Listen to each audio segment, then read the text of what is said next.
Control biffee yookiin dulaaba meeshaa hedduu miidhagaa ta'e balbala jaha sadi gubbaa sadi jala mastaawotii sadii fi madardaraa lama kan qabu akkasumas soofaalee babbareedaa algaa meeshaalee mimmiidhagoo ta'e gatii rakasa ta'een kan dalagameedha.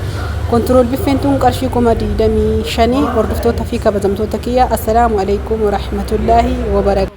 Ashama harka fuunee Oromoo kiyya guutuu jirra jirtu amantii isaan soolii koodiin baga jiraattanii soofaan kun hedduu miidhagaa fi bareedaa kan ta'edha. Hunda isaa tokko tokkoon kan isin agarsiisu obboleeyyan kiyya nam lamaa fi garuu ammoo tuyyuu algaa jira kontiroolii jira hunda isaa dabareedhaan isin agarsiisee aga xumuraatitti ilaaltanii gatii isaa namni jaalattan ajajachuu dandeettanii isiniin jedha.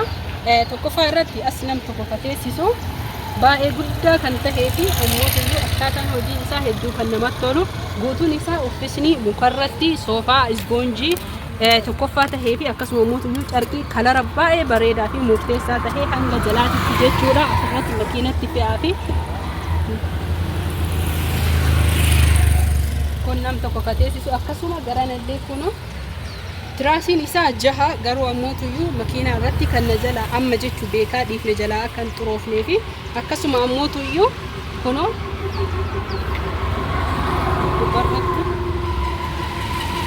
haala kanaanii wal keessa jechuudha. Baay'ee miidhagaadha. Jarri hiriyoota wal wajjin kan dalagame xiqqooma isaa kalariin garaagarummaa qaba. Kun irra ifaadha. Kun ammoo tuyyuu xiqqoon dukkanaaya. Haati meeshaa kanaa hedduu galatoomisiin jedha. Amala qabeetti yaa rabbiin nagaan itti si haa galchu. Isin hundaayyuu nagaan irra si teessisu warri na ajajattan asumaan kaanitti isin dabarsa kalammataatitti. Inni lammataallee isuma fakkaata jechuudha. Qarshii wal fakkaataan kan dalagameedha. Qarshii 52,000 kan dalagameedha. Garuu har'a gara 75,000 tahee jira. Isinii galee akkana ji'a lama haga ajajattee jettee dabaluu osoo hin ta'in baay'ina meeshaa irratti dandanyaa waan ta'eef nuulaallamee haala kanaan dalagsifne ammallee namoonni ajajachuu barbaadan isiniif kan laallamuu fi ammoo tuyyuu kaleessaa sunillee baay'ee gatii bareedaa meeshaan kan dalagameedha. Baay'ee akka ta'ee fi garuu meeshaan isaa hedduu miidhagaa fi bareedaa akka ta'e asillee akkuma saniitti xiqquma jechuu qalariin isaa xiqquma garaagarummaadha malee hedduu wal fakkaata. Hedduu bareedaallee rabbiin nagaan itti si haa galchu. Kunoo garanatti bukiin isaallee asitti jira.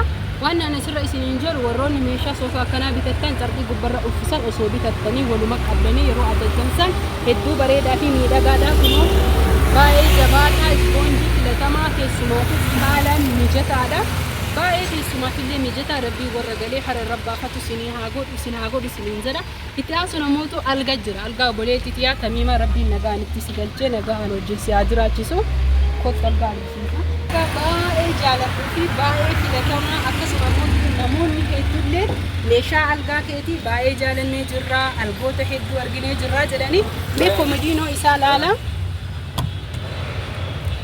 Komodiinoon isaa darajaa lama qaba baay'ee guddaadha. Mukuma isaa laala. Fagoo deemnee fagootti kan dalaysiifnudha.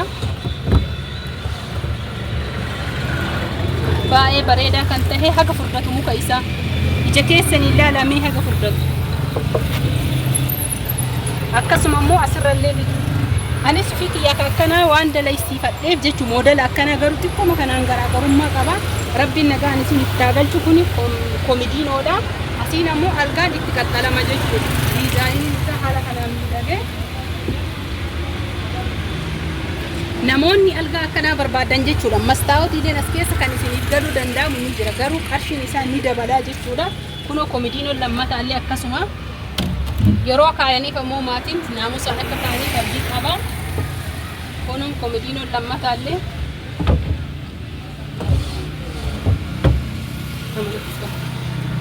waan ani isinitti himuu qabu as keessa ka jiru komborsaatoo gubbarra taa'uu fi sibiilli isaallee cibbuutiin isaa kan gubbarra gadi jechuun sibiilatu jira keessa isaa makiinarra jira feenii waan ergaa jirruu fi jarjaraan viidiyoo kana isinii waraabee bakki fagoodha waan ta'eef laftis gannaa roobnis ni dhufa kanaaf jarjaraa isinii waraabee haguma xiqqoo isin agarsiisuuf mukiinuma kana laaltanii haa ajajattaniif waan bareedaa ta'ee fi waan filatamaa gaarii ta'e hordoftoota fi kabajamtoota kiyyaa qarshiin isaa 35,000 isiniin jedha.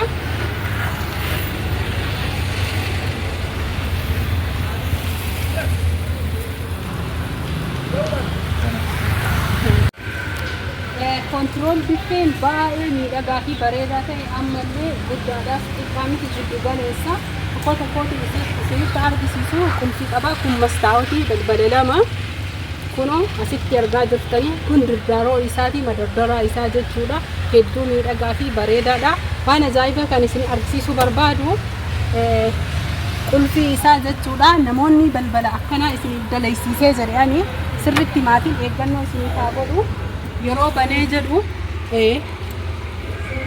asiin isa kana isin agarsiisuu barbaada kunoo gubbaa isaas jechuudha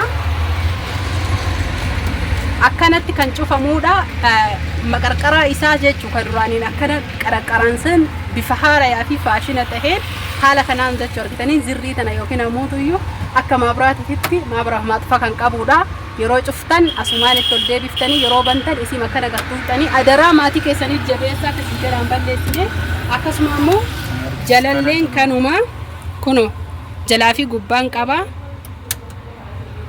asiin bantanii asiin kuno asiin cufanii amma banamee jira cufu yoo barbaanne keessa waan ta'eef sirriitti mul'atu akkanatti cufna akkanatti bannaa jechuudha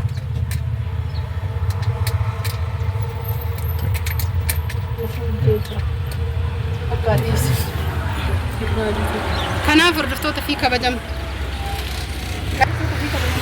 balballi itti aanu kana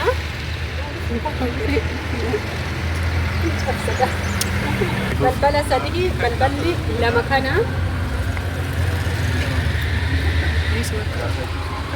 balballi tokko akkasiin himi banamaa tokko kana lammaffaan kana kun qulfii isaati asitti haga barbaadan qolloftanii haga barbaadan hirriftanii sadaffaan ammoo isa kana inni illee akkasuma mastaawwatii jechuu sadiinu qulfii qabaa qulfiin haaraa waan ta'eef ni jabaata eeggannoo haa godhanii maatiin isiniin jedha hordoftoota fi kabajamtoota kiyya erga gubbaa geessinee jennee diizaayiniin gubbaan isaa kana filannoon diizaayinii fi qalamii filannoo keessan isiniin jedha itti aansuudhaan mootuyyuu amma jalatti tarra jechuudha kun gubbaa isaati jala isaa asitti madardaraa isaati madardaraa lama qaba filannoo keessanii madardaraa akkaataa barbaadaniini itti aansuun ammoo madardaraa lammaffaanas cinaa bittaatiin ergaatiin jechuudha itti aansee asittillee jalattillee balbala sadii fi madardaraa lama qaba balbala sadii madardaraa lama shanii gubbarraa balbala sadii qaba walitti shanii fi sadii saddeeti balbala saddeet jechuudha asittillee akkasuma qulfii qabaa jechuu barbaadeeti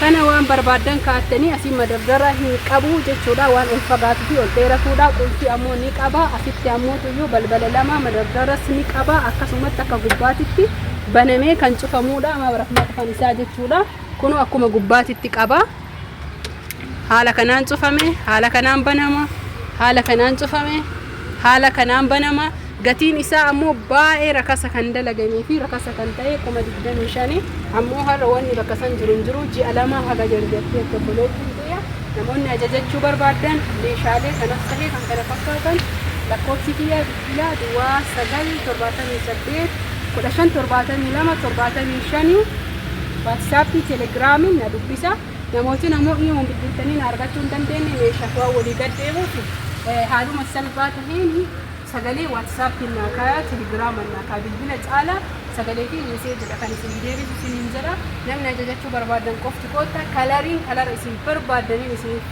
dibama jechuudha meeshaa kana diizaayinii suuraa googil irraa sarchi gootanii fiddanii yoo nu ergitan bifa jechuu qalamii alwaana isaa diimaa feetanii adii feetanii gurraacha feetanii bifa warqii feetanii akkasuma dahabii furdii feetanii alwaana isin barbaadan yookiin kalara isin barbaadan hunda isinii jedha kanaaf meeshaa fe'uuf gargaaraa jira kan xumuraatiif yoo dandeenye isiniif waraabna ammoo yoo dadhan viidiyoo biraatiin meeshaa biraatiin kasamoona torbee kana keessa bahuu jira qabadhee aga dhufuuf nagahatti waraabulaa fayyaan faasiniin jedha laayik sabskiraayib sheer godhaa hiriyoota keessanii waliif qooda fayyaan faaya bishaan kennamee